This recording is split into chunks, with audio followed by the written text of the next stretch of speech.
Este ejército que ves, vago al hielo y al calor, la república mejor y más política es del mundo, en el que nadie espere que ser preferido pueda por la nobleza que hereda, sino por la que él adquiere. Porque aquí a la sangre excede el lugar que uno se hace, y sin mirar cómo nace, se mira cómo procede. Aquí la necesidad no es infamia, y si es honrado, pobre y desnudo un soldado, tiene mejor cualidad que el más galán y lucido. Porque aquí a lo que sospecho no adorna el vestido al pecho, que el pecho adorna al vestido, y así de modestia llenos a los más viejos verás, tratando de ser lo más y aparentar lo menos.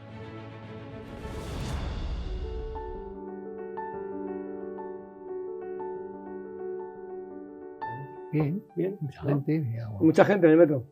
pero bien.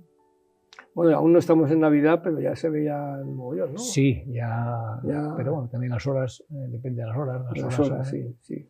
Media tarde. Llevábamos bien las grabaciones de todos estos programas, pero ha habido que hacer un parón y luego ya hubo pues siempre hay algún imponderable, ¿no?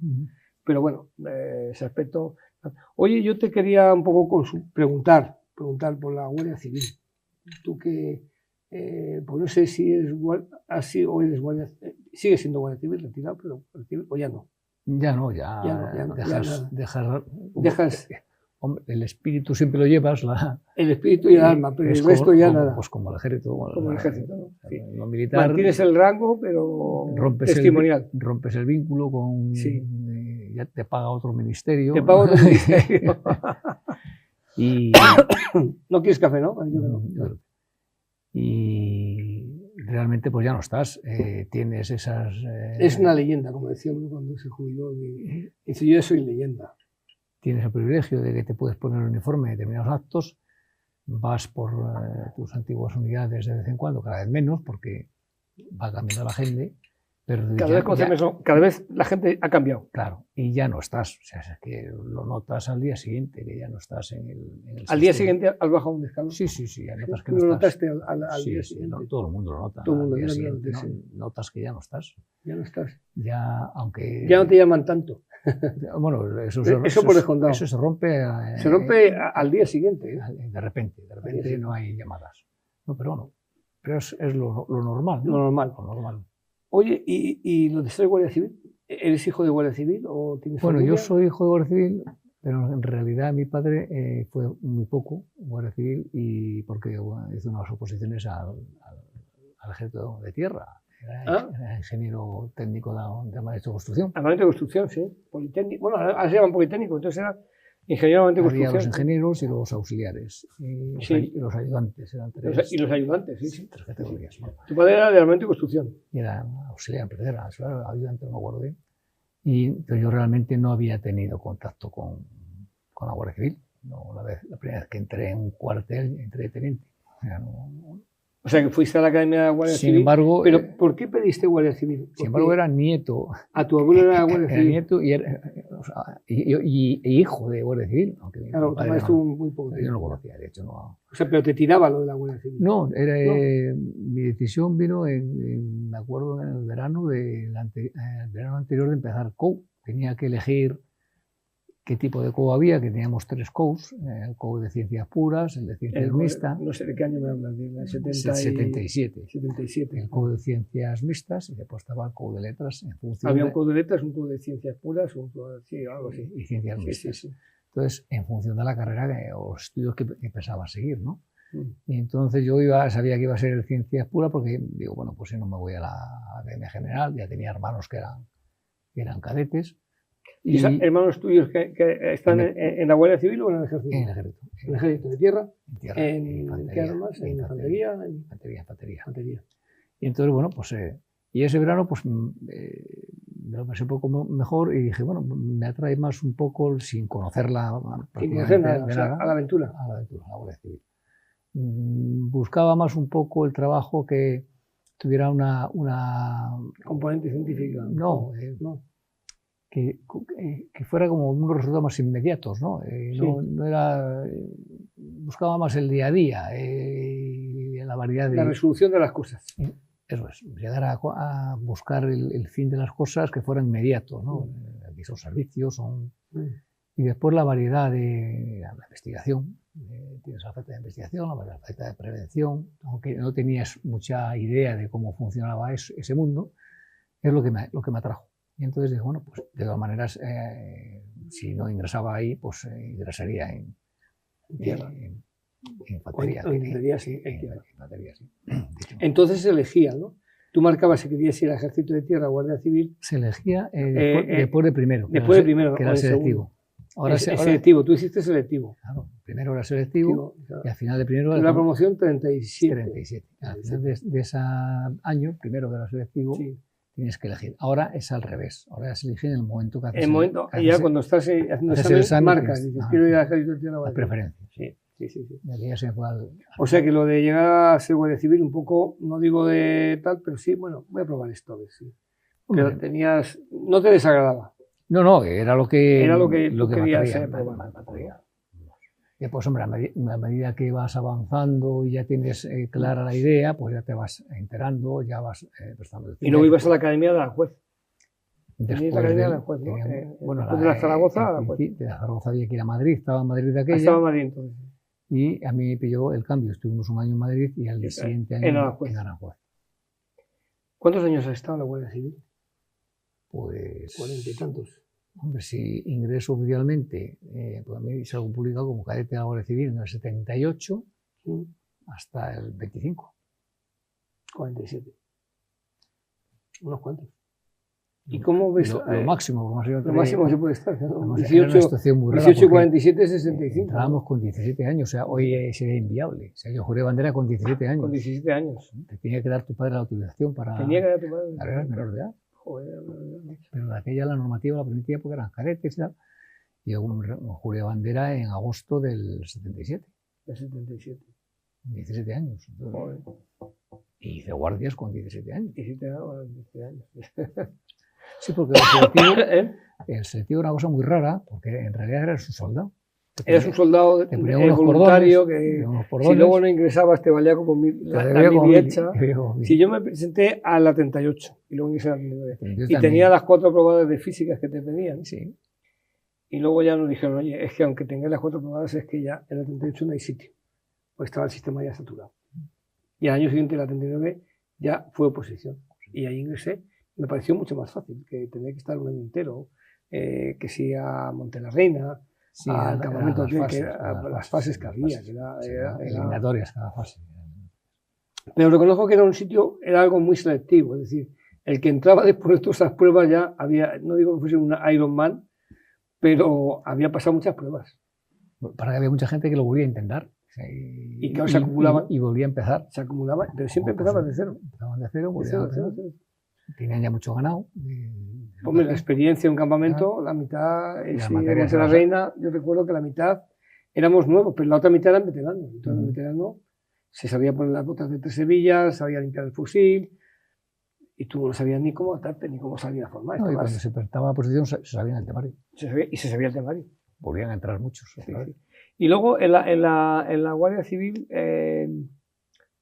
tú, de la Guardia Civil que dejaste hace un año y medio, unos meses, y la que conociste cuando llegaste, ¿cómo lo ves? ¿Ha habido mucha evolución? Pues, ¿Mucho cambio? Sí. Independientemente del cambio social que ha habido en España, ¿no? Yo llego en el 77, bueno, estuve en la academia, realmente no estoy en el servicio lo conozco a partir del 82. El 82 cuando estabas de teniente y vas a destinar. Pero bueno, ya tenías contacto, ya toda la parte de la academia de Aranjuez, de Madrid, ya hacías visitas a sus unidades, ya las veías. Y era, la situación era, había mucho terrorismo, eran los años de plomo. Los años de plomo, sí. Había muchos grupos terroristas que se han olvidado, o sea, aparte del País Vasco había tres grupos terroristas específicos del País Vasco. Estaba la ETA político-militar, la ETA militar y los comandos autónomos, que eran anarquistas. Pero por fuera de España estaba RAPO, estaba FRAP. O sea, había un caldo había mucho terrorismo. Y las instituciones, las fuerzas de seguridad no estaban ni mucho menos adaptadas a ese tipo de guerra, a lo que llegó de repente, ¿no? Entonces, bueno, pues ya en el 82 estamos en transición. La Guardia Civil ya crea unidades especiales, está reorganizándose el servicio de información y ya se empieza un poco a adaptarse a la nueva situación. O sea, por ejemplo, que la gente conoce la motorización de los puestos, los 3.000 puestos que había en aquella época. Había 3.000 puestos en la Guardia Civil. 3.200 más. En toda España. Pues se consigue un año antes, salir yo en el 81. Se consigue, era la preparación para hacer frente a los mundiales, que era un evento... Bueno, el 82, el famoso mundial del 82. ¿no? Ya un año antes, y se consigue pues mandando unos coches que al principio parecían que no eran los idóneos, pero se copió en ese sentido a la gendarmería. Se compraron que eran muy baratos y muy duros, que eran los 4Ls. El famoso 4L. Y con eso se cubrieron... Se pasó del caballo a motorizado, no, o de la bicicleta, o de a pie, de a pie en muchos puestos, a un vehículo. Un vehículo y unas transmisiones. Y eso, entonces eso está en el 81, 82, y ya en el 86 se empiezan los el plan CEN, Plan Zona Especial Norte, donde ya se dotan de vehículos blindados las patrullas, los cuarteles. Entonces, eso sí lo digo, esa transformación que se hace en muy poco tiempo y sobre todo poner toda la carne al asador en el tema que era por donde más se acuciaba, en el tema terrorismo, los servicios de información, con mucha más gente. Eso sería muy difícil de montar, ¿no? El servicio de información. Bueno, ya venían funcionando. Lo que pasa que, por ejemplo, hasta el año 78 más o menos, 77, estaban muy descentralizados, muy sobre el terreno, que era una cosa muy buena. Y se cambió a centralizarlos a nivel provincial. O sea, que había varias cabeceras provincialmente. O sea, antes estaban, por así decirlo, en los principales pueblos, tenían pequeños equipillos, y todo eso se decidió agruparlo en la capital de provincia. ¿No? La capital de provincia. Después también se potenció mucho, había ya una unidad central, se le potenció mucho más la unidad central, que era una manera de complementar la actividad que hacían las provincias, ¿no? Y bueno, eso además después se fue, pero bueno, para hacer una idea, si a lo mejor Guipúzcoa, por así decirlo, en el año 82 podía tener, pues, dedicado al terrorismo, 25 personas, pues 5 años después ya tiene 120. En el 81 se motoriza, los mundiales y luego seguía... En el 82 el terrorismo es el principal problema, y los 80 además las unidades de información tenían que hacer frente, de traer unos pequeños grupos para hacer frente a la delincuencia, la delincuencia que sigue existiendo común, ¿no? ¿Vale? También se ponen en marcha lo que son, ya empiezan a final de los 70, los primeros laboratorios móviles, una cosa que además... Laboratorios móviles. De la Guardia Civil para los lugares de los hechos. Para los atestados en el momento, ¿no? No, era para llevar para recogida de muestras ya in situ, eran unas furgonetas. La policía judicial un poco así, a pie de calle, ¿no? La policía judicial éramos todos, erais todos, pero ya se especializaba un poco. Empezaba a haber unos especialistas que se desplazaran y recogieran y eso empezó en el 78. Y después ya en los años 90, que ya se empieza el terrorismo a medio, nunca a controlar, pero sí se le empieza a hacer frente. Se viene el desarrollo se desgajan las unidades de investigación criminal, los que no creen terrorismo, y se desarrollan las unidades de policía judicial. O sea, que la policía judicial, que es un poco la que está a las órdenes del juez, que dice, investiga esto, investiga aquello. Ahora que se habla mucho de esto, de la UCO, esto es una unidad que depende de un juez o unos jueces que le dicen, investiga esto. El tema de la investigación depende de un juez que le dice, tira por ahí. Del juez de turno. Del juez Que lleva el caso, sí. Y hacen se llama la función de policía judicial. Su policía judicial y ya va... ¿Eso solo lo hace la Guardia Civil o lo hace también la Policía Nacional? Todos. O sea, que puede ocurrir que sea una cosa que se la cargue el juez a la Policía Nacional. Sí, realmente puede cambiar de cuerpo. Y ha pasado. Ya ha pasado, ¿no? Sí. Considera que a lo mejor tiene mejores perspectivas su investigación o que va a ser mejor. Y esas unidades debe ser muy bonito, ¿no? Investigar. Sí, las cosas que las unidades de policía se desarrollan, porque aunque policía judicial son todos, pues las diligencias las envían todos los puestos a los juzgados y trabajan ordinariamente en cuestiones normales, pero ya esas unidades que son grupos específicos que solamente se dedican a investigar delitos, pues se potencian mucho en los años 90. En los años 90 se empiezan a potenciar y en el año 2000, o sea, y es cuando adquieren protagonismo, va bajando ya el terrorismo. Bueno, el terrorismo sigue habiendo porque el terrorismo islamista está ahí, además es muy difícil de combatir porque no tiene unas estructuras, una estructura como una organización, ¿no? O sea, no, es un poco es una franquicia y es una franquicia. Son lobos solitarios que pueden aparecer 2 o 3 que se coordinan, pero que es muy difícil, que además se autofinancian, se autogestionan, o sea, y que es para una acción, o sea, que entonces eso es difícil de... Y todo se mueve en un caldo de cultivo, en unos sectores de la sociedad de donde surge, y eso es difícil de controlar, donde se habla unos idiomas que no son los nuestros. Y luego en los años de plomo se ha desaparecido. Ese terrorismo que se ha convertido en otra cosa, pero ya ha desaparecido. Afortunadamente, el peor que era el de ETA. Y, bueno, ¿se le ha vencido a ETA? Ellos mismos han dicho que abandonaban las armas. Entonces, la realidad es que se les venció. ¿No? Estaban ya vencidos cuando estaban ya... Ellos cuando abandonaban las armas porque saben que no tenían salida.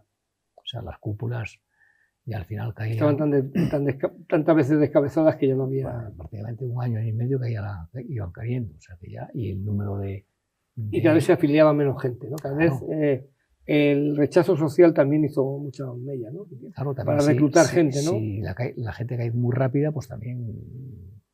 Y socialmente también cada vez estaba como más... Y socialmente, pues... Sí. ¿No? Yo tengo la sensación, por lo menos, el asesinato de Miguel Ángel Blanco, algunos marcaron mucha... Se empezaba a ver sectores en la sociedad vasca... Decían que bueno, esto ya ya hay otras maneras de conseguir, ¿no? Me da la sensación, ¿no? Sí. O sea que fue una buena noticia, ¿no? El fin de esa... de la ETA, ¿no? Lo que pasa es que aquí siempre cadena termina ETA y hasta el yihadismo.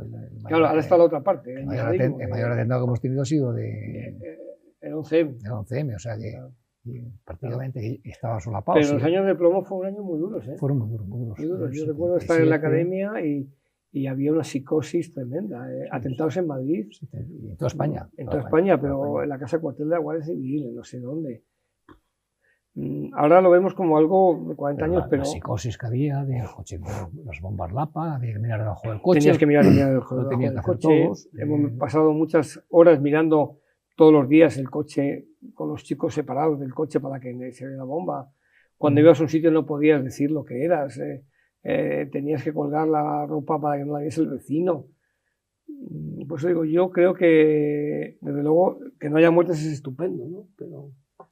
Pero no sé si hemos pagado un precio alto o bajo o regular, pero que yo tengo la sensación de que se estaba acabando con ellos. Cuando se entregaron estaba ya a punto de caer.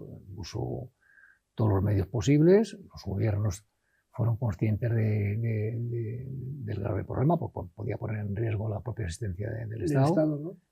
Y creo que se puso toda la carne en el asador, la medida de lo posible, con los recursos disponibles, y se pusieron recursos y los resultados están ahí. Y después, pues también mucha formación, mucha gente que se dedicó a eso, que ha entregado su vida, hay auténticas heroicidades. Yo recuerdo a unos cuantos, no muchos que se han quedado en el camino. Se han quedado en el camino. Mateu, me acuerdo de Mateu, este chico que era teniente, que había matado a su padre, que era presidente del Tribunal Repúblico, y digo, que haya matado al padre y al hijo es tremendo, ¿no?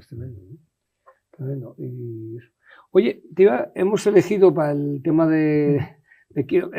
Quiero ser guardia civil, la película que más nos la recomendaste, y llegó el Día de la Venganza, que yo no la conocía, tú ya creo que la conocías, la has podido volver a ver, y quería un poco preguntarte qué te parece, porque a mí me ha sorprendido Gregory Peck, Anthony Quinn, Omar Sharif. Digo, bueno, esta película estaba escondida por ahí. Sí, es una película que tiene unos protagonistas que eran estrellas, primeros espadas. Y el director, Fred Zinnemann, que pensó ante el peligro. Que ahí quizá pensó que iba a tener a lo mejor más éxito.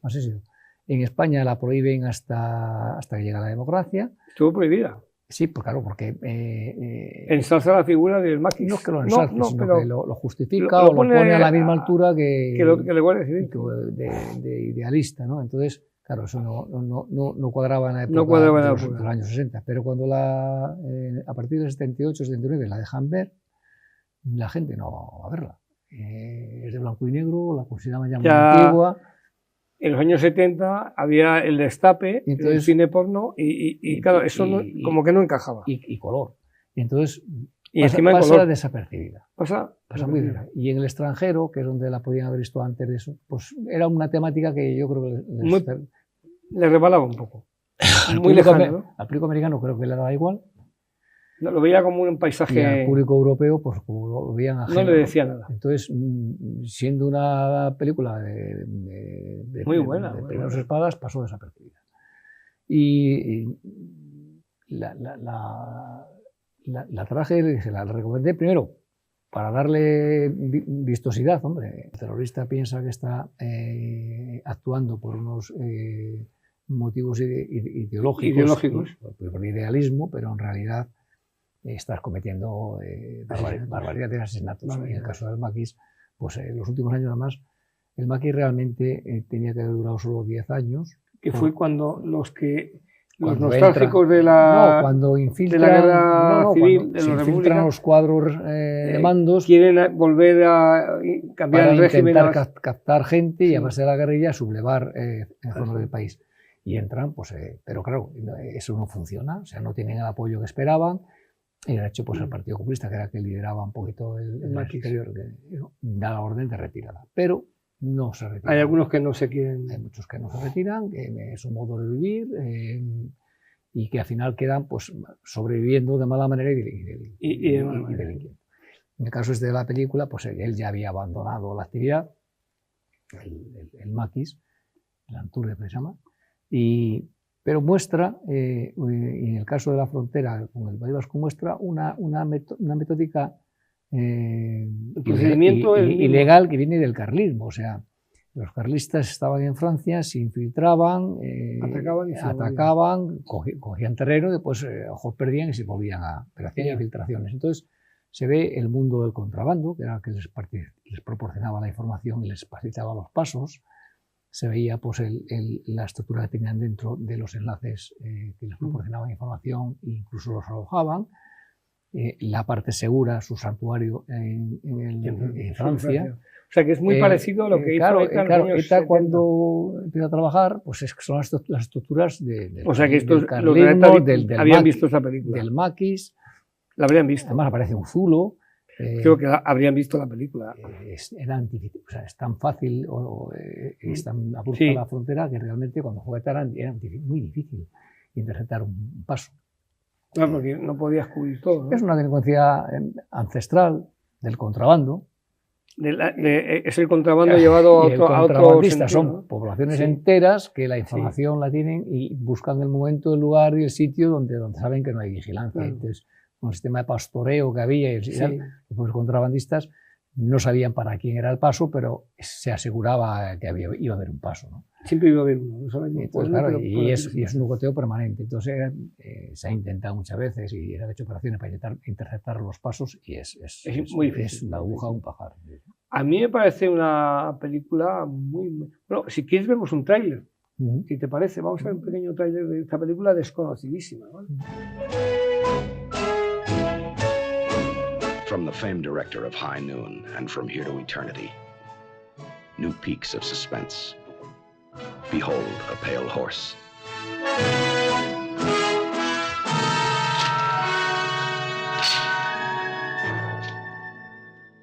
Gregory Peck is Manuel Artiguez, guerrilla fighter, reckless defender of lost causes. Answer my question. What is it you want? I want you to kill Vignolas. Vignolas is Anthony Quinn, the police chief dedicated to the capture of Manuel Artiguez. Come in, number 2. Come in, number 3. Number 3, bakery truck, on station. Number 4, on station. Omar Sharif, playing a role in sharp contrast to his portrayal of the arrogant sheik in Lawrence of Arabia. I must speak to Señor Artiguez. It's very urgent. His life depends on it. Bueno, pues hemos visto ustedes. A mí me parece, además tiene un comienzo como muy histórico, ¿no? El final de la guerra civil, como les van cacheando, tal. Luego los recuerdos del chaval, cuando le dicen que la madre se está muriendo. Pero sobre todo, digo, esta película, claro, yo empecé a lo que me decía, voy a buscar, porque esta película no la tengo ni la he visto por ningún lado. Claro, porque pasó desapercibida. Y al estuvo final, prohibida. Luego cuando eso estuvo prohibida no llamó la atención a nadie. Y luego encima de blanco y negro, pues para atrás. ¿Sí? pues podía haber sido, es del año 64, podía haber sido en color.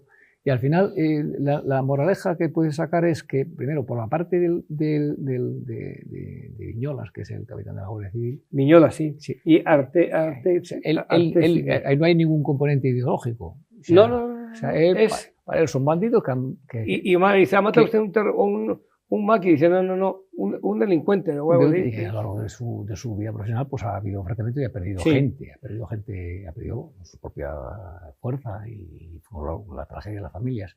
Y por el otro lado, también al final queda ya la faceta de personal, ya no hay ideología. Entonces, cuando él decide entrar, porque su madre se supone que estaba muriéndose, aunque él ya sabe que al final está muerta y no se sabe por qué entra, ya entra por una cuestión personal, ya no hay ideología. No hay ideología. Y de hecho, cuando hay una imagen que es muy bonita, cuando él se hace con el localiza, casi sin querer, se encuentra un francotirador que lo pilla descuidado y lo mata.